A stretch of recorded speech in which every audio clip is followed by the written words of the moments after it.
What's up, everybody? My name is Grant Cox. I'm the chairman of the VEX Game Design Committee, and I am here with this year's VEX IQ Robotics Competition, Full Volume. We're going to take a tour of the field. I'm going to show you some tips for things like field reset and assembling the field, and maybe just some general information about the game that you might not have gotten from the game manual. So, without further ado, let's take a look. First up, let's take a look at field reset. I know this looks like a lot of things to keep track of, whether some of them are in stacks or some of the blocks are in rows. The field instructions actually do include, and the field kit does include, enough of these pins, green and purple pins, to actually put into field tiles so that when you come to reset the field, all you have to do is look at which pins correspond with which blocks. If you're the type of event partner or team who has to tear down your field and put it back up each time you practice, one tip we do have is to still leave the pins in the field tiles and then label the underside of your tiles. So maybe A, B, C, D, E going horizontally, 1, 2, 3, 4, 5 going vertically. So that way you know you're always putting it back together in the same orientation. As for actually putting the blocks on the tiles themselves, remember, exact placement isn't completely specified, so we're not gonna worry if this purple block is rotated that way versus that way.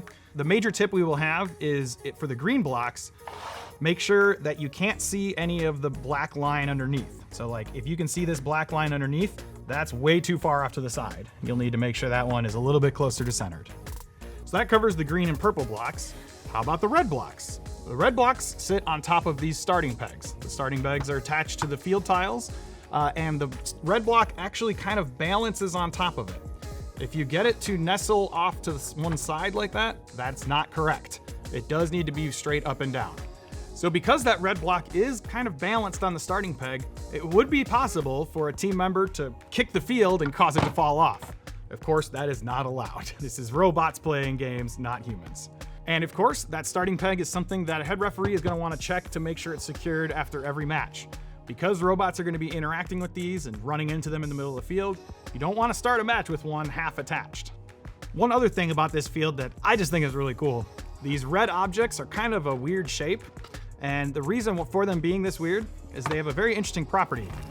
They can only roll in two directions. So that's going to be an interesting thing for robots to have to deal with. Next, let's take a look at the goals.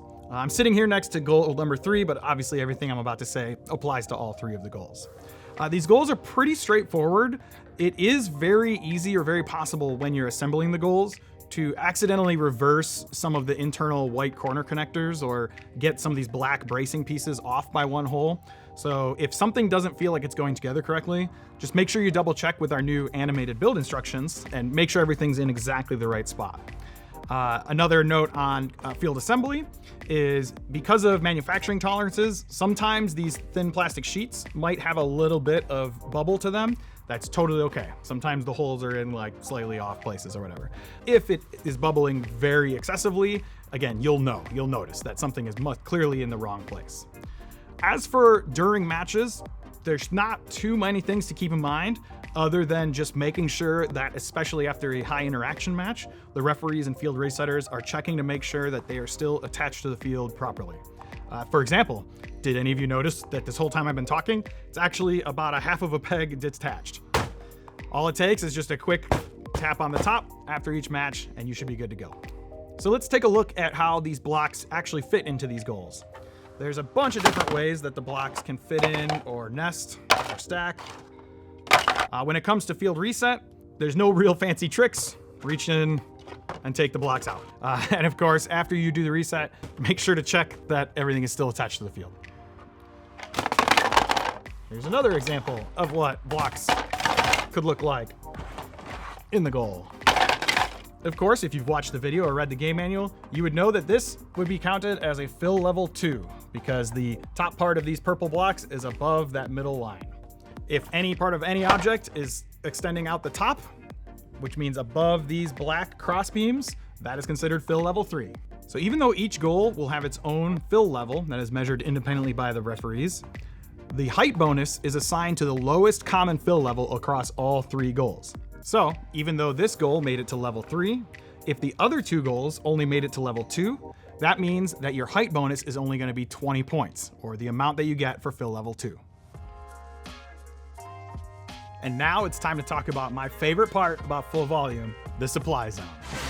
Assembly for the supply zone is pretty straightforward. Again, just use the animated instructions and make sure everything's in the right spots.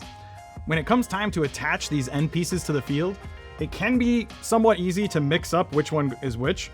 So just easy way to remember, the short PVC side is below the edge of the field wall, and the long PVC side is above the edge of the field wall.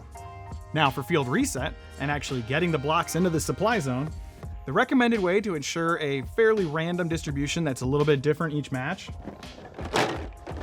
is to actually put your 23 green blocks and 8 purple blocks into a container, like an old Vex IQ tote or a bag or something, and then just dump them in.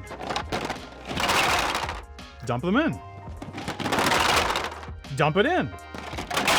And just dump them in. And just dump them in.